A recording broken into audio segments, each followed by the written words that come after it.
Hi guys and welcome back. Today I'm going to show you how to replace front brake pads on this Harley. It's a 2007 Street Glide, but even if you have a Sportster, Softail, Dyna, as long as you have brake pads that look like these, it's the same job. I also want to tell you there is several kinds of brake pads that you can buy. So we're going to start with that and then I'll show you the step-by-step on this bike. So I got some different kinds of brake pads here. What I'm using, it's the double sintered EBC brand on this bike because that's, in my opinion, the best brake pad you can get for it. It's going to stop the best. It's not going to make any black dirty residue on your wheel, and I just think it's the best solution because first you can go to the dealer. You can get it from the dealer. The set of brake pads are going to cost you probably $60–70. This, it's about $40 and it's every bit as good as stock or maybe even better. The other option you're going to have, it's organic pads. They're black like this. You see the difference? This is pads for different kind of bike, but I just want to show you the difference. See, these ones are gold and these ones are black. So the organic ones I don't really like. They don't stop as well and they make a little more of a dust. But either way, if you go with EBC, either one of these would be fine. I just like these better. These ones eat the rotors a little bit more over a long period of time because they have metallic bits in them. These ones are softer, but these ones stop a lot better. So if your number one concern is stopping power, this is your best bet. This is a number two. And then you have 5,000 of BS brands on Amazon and eBay, and all this is garbage. It's gonna work, it's gonna stop, but it's gonna squeal.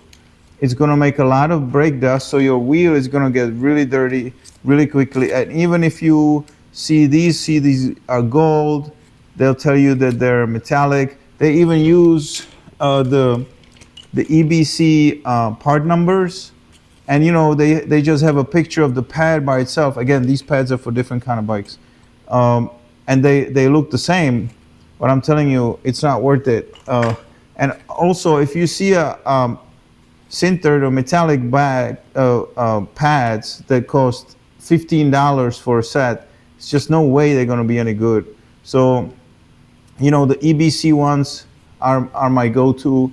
It's the best bang for your buck. It's a lot cheaper than the OEM Harley ones, and they're great. So that's my recommendation. You do whatever you want.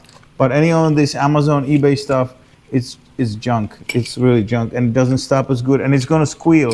So after a little while, you ride the bike, and it's gonna be just squealing like a murdered pig. Okay, before we do anything, we want to open the front brake reservoir. The reason is because when those brake pads are low, and if over time somebody topped off the fluid over here, it's gonna be too full and it's not gonna allow you to push the pistons back in. You wanna make sure the bike is kind of in the angle where the fluid is not gonna just go all over everything. Because the newer bikes, they have already regular brake fluid, the .4, and they would eat your paint. Oh my God, look, this guy is almost low. So it hasn't been checked, and the brake pads are so low that the fluid is getting sucked down. So this one we can leave alone. If this was full over here, the best way I do is like I take a paper towel like this, or maybe 2 or 3 paper towels, and I kind of stick it in. I'm just gonna do it a little bit here because this is almost empty. And I kind of let the fluid get sucked up into the paper towel. And this way I lower the level because you don't want it to overflow when you start pushing the pistons back in to open up the space to put the new pads in, because your pads are thinner. You got to kind of push the pistons back open so you can put the new ones in. Once you're pushing it open, you're pushing the fluid back up here. It's going to rise. So I'm going to cover this back up loosely and we go back to the caliper. So next thing we're going to do is loosen these 2 bolts. They're 10 millimeter. See, they look kind of like special bolts, but it matches up with your 10 millimeter socket perfectly. And same with these 2. So before we actually, first thing we're gonna do, we're gonna crack these loose. The 2 right here in the middle, they actually hold the pads in, and we're gonna use a 1/4 inch socket, but it has to be not a 6-point, but again the 12-point like this. Again, that fits perfectly. So I'm gonna loosen these two. Those are the pins that hold the brake pads in place, and I'm gonna loosen them all the way, but I'm not gonna pull them out. So you kind of feel when the threads are all the way out, but the thread is only in the first part, so you kind of feel when you have it all the way out. The next thing I'm gonna do is loosen up these two bolts. I don't know who tightened it, but it seems like way too tight. All right, so we're gonna loosen these two on. There's two different lengths, so you can't really mix them up. One is short and one is really long. So there's no mistake there. As you can see, there's two different lengths. Now we can just take this out. I'm gonna kind of wiggle it a little bit. This helps to, because you see how it's tight over here, and he's got some LED lights, looks like, over here. So this is just gonna help me to get it wiggled out. Okay, so now you see the brake pads are here. So we're gonna push them out. So I use the screwdriver while the old brake pads are still in place. Let me just reach over for it here. So what I do, I stick the screwdriver between, not between them in the middle, but I stick it between the pad and the piston. And I just use this to push the pistons out. They go out usually very easily. So I don't know if you can see it good enough, but I'm basically just pushing these pistons back out with kind of bigger flathead screwdriver. So I'm kind of twisting it this way. So you see now I have these pistons pushed all the way out. So I have all this space. So when I want to put the new pads, they'll go right in. So now I take this first pin out and the second one. You see it looks like this. When I was telling you before, the thread is only in the first part of it. The rest of it is just a pin that hold the brake pads in. Now the second one, I gotta put pressure on these pads, like push them this way, because there's a kind of a spring inside the caliper to hold this. Now when I move these pads out, I want to show you something important. You see the shape of these pads?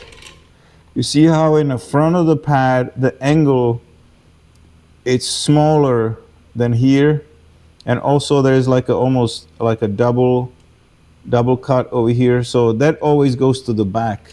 So when you look at the pad like this would be the front, this would be the back. So you know that's important, because you can put them in this way too. It'll go in, but it's backwards. So you want it this way, okay? So now we're gonna open the new pads. Use my screwdriver here to break the package.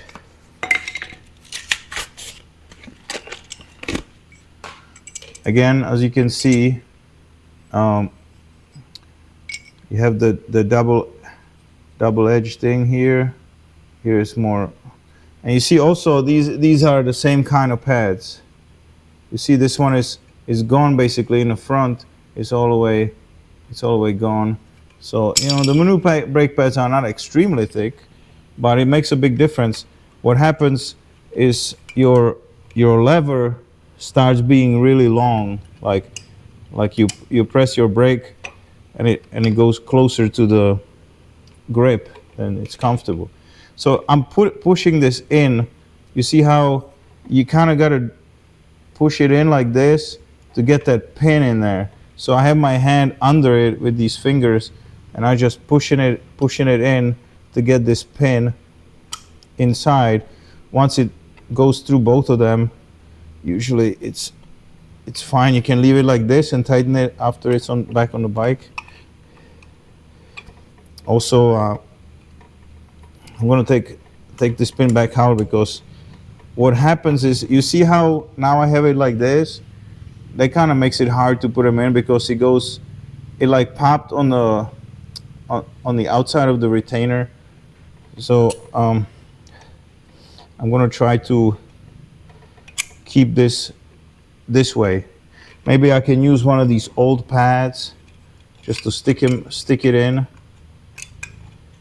you know, to keep this straight. It kind of helps. So I'm gonna put the first pin back in, push this in. Because as you're pushing it in, the pad wants to kind of get cockeyed, you know. So it helps if you stick that old pad in. It kind of simulates like if it's already on the rotor. I can help with this a little bit to push it in. See, I got it in, but I haven't started the thread. See, now it's straight. You see, that was my problem before. The pad kind of got like, you know, on the angle. It'll make it hard to settle in. So now I'm gonna put it back on. I'm gonna put my 2 bolts first, just to put it kind of loosely.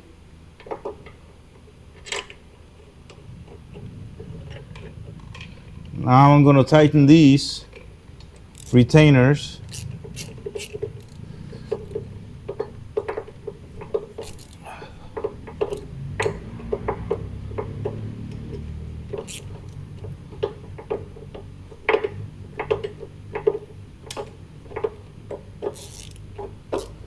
All right, so that's tight. And I'm gonna tighten up my 2 caliper bolts.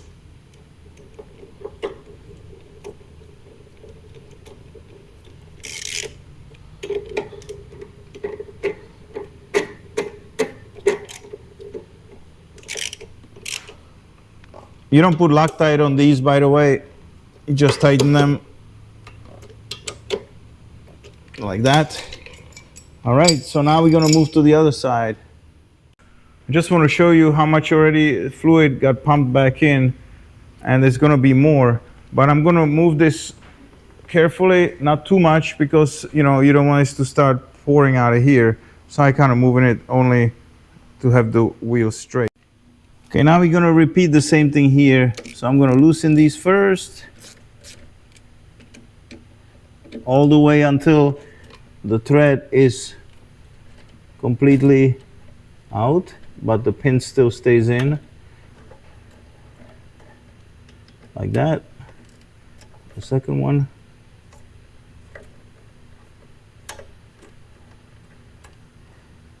Now the 2 main bolts.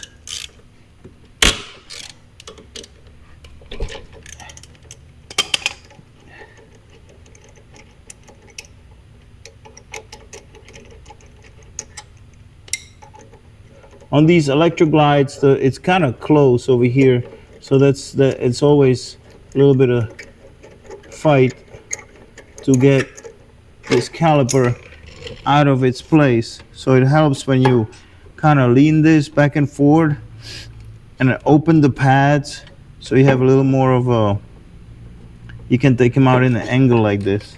So now this is out. I'm gonna put pressure again, take this 1 pin, second pin out, brake pads out, put them down, 2 brake pads,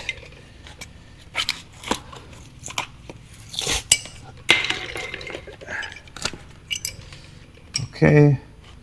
Watch again that this needs to be in the back. I'll put them back in, stick one of the old brake pads in between. Oh no, actually jump the step here, sorry about that. I'm just gonna, let me go a little bit further out. I feel like I'm a little bit too close. Actually skip a step here, ahead of myself, no big deal. I need to open these pistons. So now this is the back, so it goes like this, and that's the first one. Put this in here so it doesn't close on me.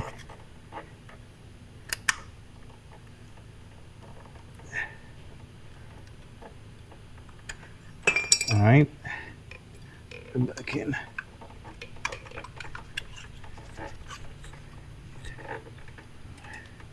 I'll put the other one.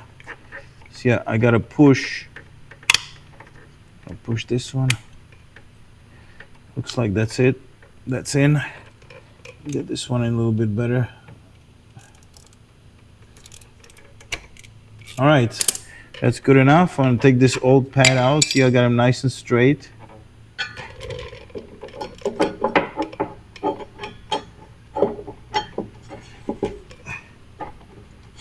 All right, bottom bolt is the short one.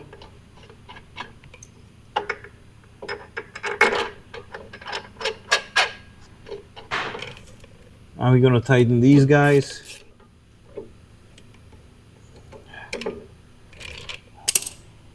Now the two main ones.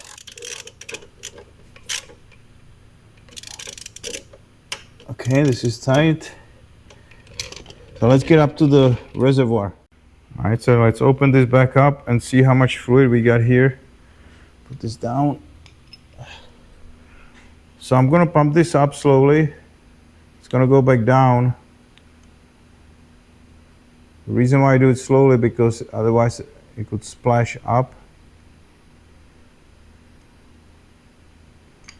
All right, that's it. So now I need to top it off.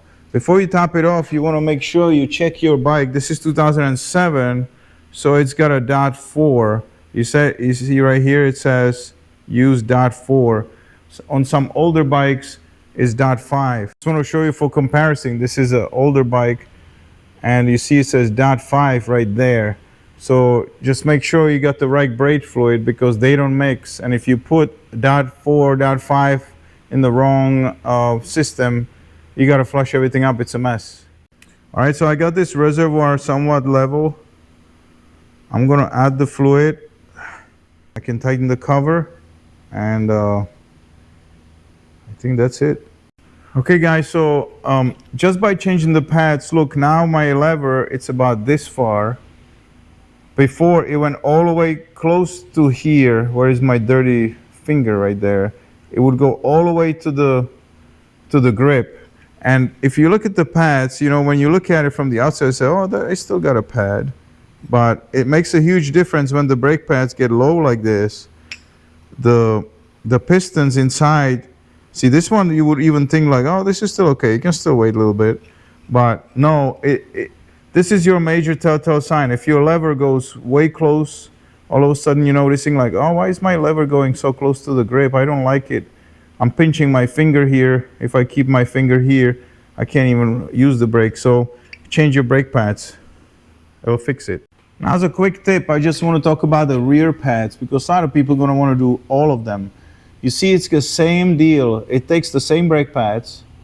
It's same thing about the orientation. Your wheel turns this way, so the double angle is here. You got the two pins here. The difference is you can't take the caliper off. So what do? Same thing on this bike. On this bike, you got the reservoir right there. So you open it up.